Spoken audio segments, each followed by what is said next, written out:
वहीं इस साल अप्रैल के महीने तक भारत आबादी के मामले में चीन को पीछे छोड़ सकता है। तो ये भारत के लिए फिक्र की बात है या फिर भारत को इससे उल्टा फायदा हो सकता है? इस बारे में हम जानेंगे एक्सपर्ट की मदद से। लेकिन पहले चीन की बात। वैसे तो चीन में राष्ट्रीय जन्म दर पिछले कई सालों से गिर रही थी। पिछले साल भी जन्म दर में गिरावट आई थी, लेकिन इस बार तो नेगेटिव पॉपुलेशन ग्रोथ माना जा रहा है, यानी कि आबादी ही कम हो रही है। लेकिन चीन के लिए चिंता का सबब सिर्फ ये नहीं है। वहां पिछले साल जन्म दर घटा है, मृत्यु दर बढ़ी है। पिछले साल वहां जितने लोगों का जन्म नहीं हुआ, उतनी तो मौतें हुई हैं। घटते जन्म दर की वजह से चीन में युवाओं की संख्या भी कम हो रही है और बुजुर्गों की संख्या बढ़ रही है। इससे चीन के लिए मुश्किलें भी पैदा हो सकती है।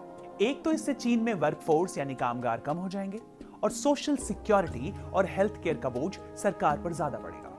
कई जानकार तो ये भी मान रहे हैं कि इस साल यानी साल 2023 के बाद वहां की आबादी और घटेगी, क्योंकि इस साल वहां कोविड संक्रमण की वजह से मौत का आंकड़ा अभी और बढ़ेगा। इसके साथ ही यहां पर यह जानना भी जरूरी है कि चीन की आबादी आखिरकार घटी कैसे।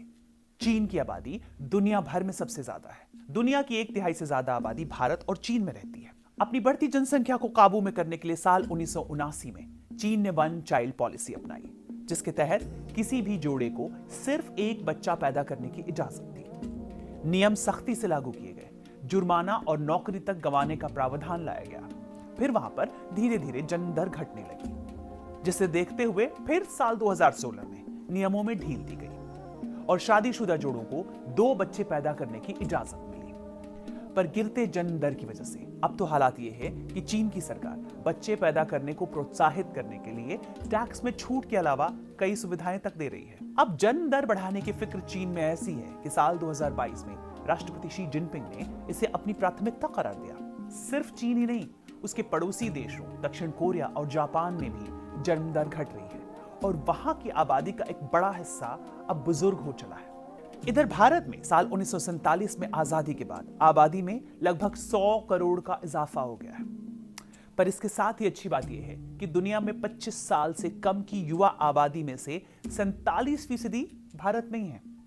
कई जानकार मानते हैं कि यह युवा आबादी दुनिया के सबसे बड़े कंज्यूमर भी है और कामगार भी हैं, जिससे किसी भी अर्थव्यवस्था को फायदा ही होगा।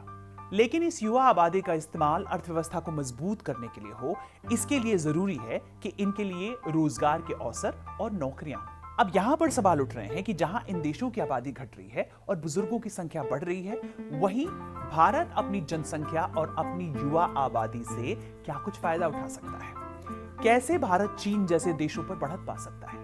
ये जानने के लिए हमने बात की एक्सपर्ट से। देखिए, सबसे पहली चीज ये है कि अगर हम सप्लाई और डिमांड के रेशो को अलग अलग फील्ड में देखें और वो मिसमैच होते हैं, जब डिमांड्स बहुत ज्यादा होती है इन टर्म्स ऑफ सप्लाई, तो हमेशा उस चीज का नुकसान होता है। हमारे यहाँ पर 2.4% लैंड एरिया वर्ल्ड का है, जिसपे नियरली 18% पॉपुलेशन वर्ल्ड की रहती है। तो अभी हम अकॉर्डिंग टू डेमोग्राफर्स हम एक डेमोग्राफिक डिविडेंड के फेज में इस समय भारत है। लेकिन वहीं भारत में जिस तरह की अलग अलग डिफरेंट फील्ड्स में डिमांड है, चाहे वो एम्प्लॉयमेंट की हो, चाहे वो एजुकेशन की हो, चाहे वो हेल्थ केयर की हो, तो जब तक हम उन डिमांड्स को फुलफिल नहीं कर सकते अपने रिसोर्सेज के हिसाब से, तो बट नेचुरल है कि भारत की जो ग्रोइंग पॉपुलेशन है उससे भारत को नुकसान ही होगा, फायदा नहीं हो सकता। नो डाउट, अगर हमारी यंग पॉपुलेशन ज्यादा होती है तो बट नेचुरली हमें डेमोग्राफिक डिविडेंड का फायदा मिलता है। लेकिन वो क्या हमारी स्किल्ड पॉपुलेशन है? वो शायद हमारी स्किल्ड पॉपुलेशन नहीं है।